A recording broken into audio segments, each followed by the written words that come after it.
Hello, everybody. Thank you for coming to listen to my project. It has a splendid title, Project-Based Language Learning, a city trip combining TB, LLT, blended learning, and social media, or not. And we can reflect about it all together. My presentation consists of two bigger parts. In the first one, I will tell you what I do during my Dutch class to realize a city trip to Flanders in Belgium. It's a language immersion project and it's task-based, so the organization is really in hands of the students, and it takes quite a lot of time. It actually takes 3 months in order to get things done. And social media plays an important role in the organization of the city trip. But after 10 years, I start to question what and how to use it correctly. So before I get to the project, I just want to tell you where the project is situated, because I come from Belgium, which is rather a small country, only 30,000 square kilometers. Compared to Italy, there are 300,000 square kilometers. And you see in the south, I have marked Mons in red. That is where my university is at. So that's where we give our classes. And we go to Leuven, which is in the middle of Belgium, next to Brussels. So it's not really far, at least not for me. My students are the final year students in engineering.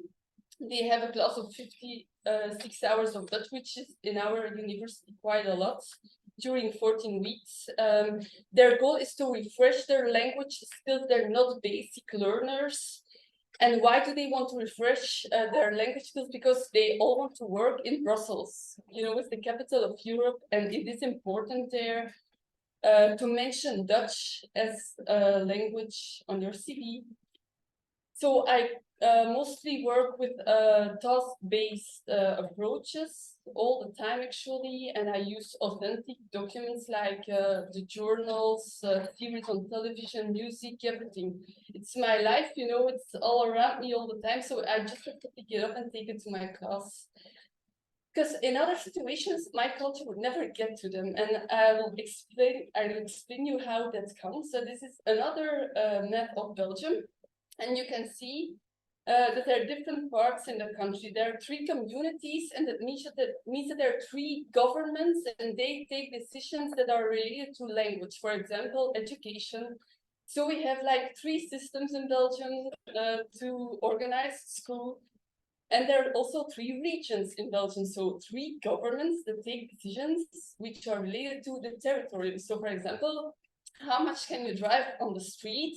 In Belgium, it's 90 kilometers, and the other part 70, and it all changes. So there's also a federal government who takes decisions which are, for example, related to justice. Who has to go to prison and how long and why and everything. So, but totally we're happy. We only have 6 governments. We should have 7, but we only have 6. Because in Flanders, we have 1 government for the region and the community. So I hope you understand that it's quite complicated to live there, because we also have the horizontal line that divides the country in 2 bigger parts, and that is what we call the language border, which exists since 1962. And so there's a law that tells you where you should speak which language in official circumstances. Of course, in private conversations, you speak whatever you want to speak. But when you go to the town hall, you have to speak Dutch in Flanders, and you should speak French in the south, and you cannot vary on it, you know. So this language border is, it divides the country into parts on the level of the language, but also mentally.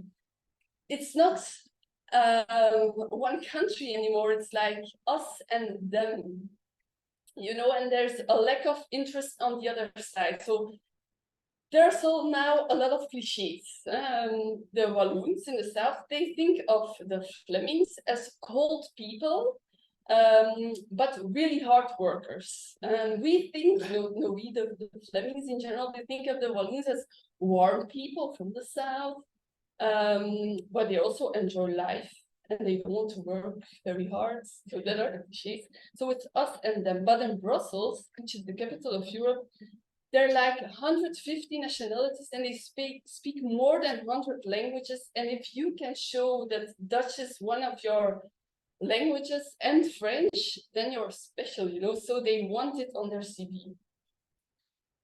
But culture is for me the key to get to my students. The keynote speaker this morning said we need to find the spark. Well, for me, culture is the spark. I have to open my students' eyes and I have to show them that we are sometimes different and in what kind of way. And that's always surprising and that's good. But I also want to show them what we have in common. And I have put a picture on the slide and I will show you immediately how much we have in common, because this person is Erasmus. Desiderius Erasmus, who is known now worldwide for the Erasmus projects. But he has studied and worked at the KUL, University in Leuven, in the 16th century, and he has developed the humanism over there. And he's compared to, how do you call it again in California? The Silicon Valley. Leuven is compared to Silicon Valley now, but in the 16th century, and Erasmus was one of the major personalities. So what I do with my students, I tell them in February, the start of the semester, that we are going to Leuven and that they have to organize the city trip. So I put the responsibility for the trip. Of course, I know where we are going and I know what we're going to do. I know it in advance, but I tell them, you are going to organize this city trip for yourself and for me. I'm not doing anything. But I've asked them, of course, what you know about Leuven. So they can tell me that it's in Flanders, and they're right. They can tell me that there's a big university over there, and they can tell me that there's a famous brewery, Stella Artois, which belongs to InBev. So it's again the beer that Vivian already mentioned, and we don't get any further than that. So they become tourists during my lessons, and they have to look up all the information. During several weeks, they look up where is Leuven, how do we get there, what is the price, how long does it take? They have to do everything. The only restriction is that they have to look it up in Dutch, not in French, okay? Because this is an authentic document. Mijn treinreis, c'est mon voyage train, van, na, de, a. And so they learn my mother tongue, SOP consciousness, yeah? So yeah, I give them the time that they need to do their research. They become tourists, so they also have to organize a lunch. They have to make a reservation at a restaurant. So on TripAdvisor, they're gonna look up all the ratings. They look up the sightseeing places, like the first one that you see with the blue sky is the library of the KUL. But the second picture with the red sky, it's the town hall of Leuven. And for example, they get to learn during the project that the architect of the town hall in Leuven is the same architect as the one in Mons. So we have a connection. And that's interesting. We also go to the campus of engineering because we want to communicate with the students in Leuven. So they have to look up on the map where the campus is at. It's not in the city center, though. They have to take a bus, they have to get the tickets. They also found out that the campus is not just a normal building, but it's a castle. And the castle has been donated by the noble family Arenberg, which has always been active in the wood industry in Flanders, but also in Wallonia. And so almost every bigger city has a street which is called Arenberg. So again, I have a connection. The TEDx I'm going to skip for now, but if you want to talk about it later, I will do that with a lot of pleasure. So after all the research, we have to take some decisions and we get to communicate with Flanders. So they get several weeks to do that. Everyone gets his own responsibility. You are responsible for the transport, you for the food, you for the... So then we organize a meeting in a small meeting room around a round table. we imitate the situation. Okay, so what have we got here? You found a restaurant, but you're vegetarian, so you can't eat in that restaurant. So we have to negotiate and find compromises. So as soon as we have all the compromises, it's up to them to get to action. And they have to communicate with Leuven, with the restaurant, with the faculty, with the library, with the museum, whatever they want to go. They have to do that. So it are authentic tasks with a very concrete goal, and it's up to them to organize it. So I'm not involved anymore. I'm just supervising, sometimes manipulating a little bit, but it's empowering, it stimulates their imagination, and they're very willing to communicate. The IT, of course, makes all of this possible. 30 years ago, it was my colleague who did this project. It was impossible. There were no computers, there was no internet, but now it's up to them. So during the visits, I have a group page on Facebook where I stay in contact with students before the visit, because they do that too. And during the visit, they have a quiz where they have to put the answers on the website. Why did we choose Facebook? Because if we don't ask them to use Facebook, they will use Facebook, simply. So my goal is to get them into touch with the culture, but through communication with in an authentic situation. Like, for example, they have to get a map of Leuven, and then there's a photo quiz. They have to look for the hunchback and a certain cafe, and then there's a kind of competition. And since 2014, as I told you, we use Facebook because otherwise it's a kind of distraction. So I rather use it to get my stuff done instead of them being distracted. And for me, it's a monitoring system. I can leave them walk around in the city, but I still have control. Are they doing what I asked them? Is everything okay with them? During the postdoc task, which is also a meeting, we look at the Facebook page and we discuss what we have done, because they all have individual tasks and they can share their experiences. And also we make a kind of SWOT analysis with what was good and what could be better. Like, for example, the statue that you see, it's the real statue which the logo of the KUL is based on. The second one is a famous painting. Then the third picture are the glasses, the unexpected situations where you have to, without any preparation, be able to communicate and say, yes, I want an ice cream. And the fourth one is they have to convince somebody of the KUL to get a free gadget. So they always succeed. Now, during the last session of 2023 in May, they told me that the culture part and everything is fantastic, but the Facebook part was maybe too much. And in 2013, they told me about Facebook. It is refreshing, it is good, it is our medium.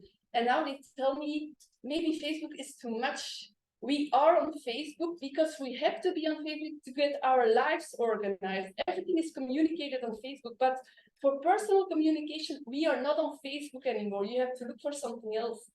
And so that is a kind of my conclusion. After 10 years, you cannot settle down and think, okay, I got a formula. No, you always have to think, is it still okay? Do I have to change something? Are we up to date? Because now it's not close to their world anymore.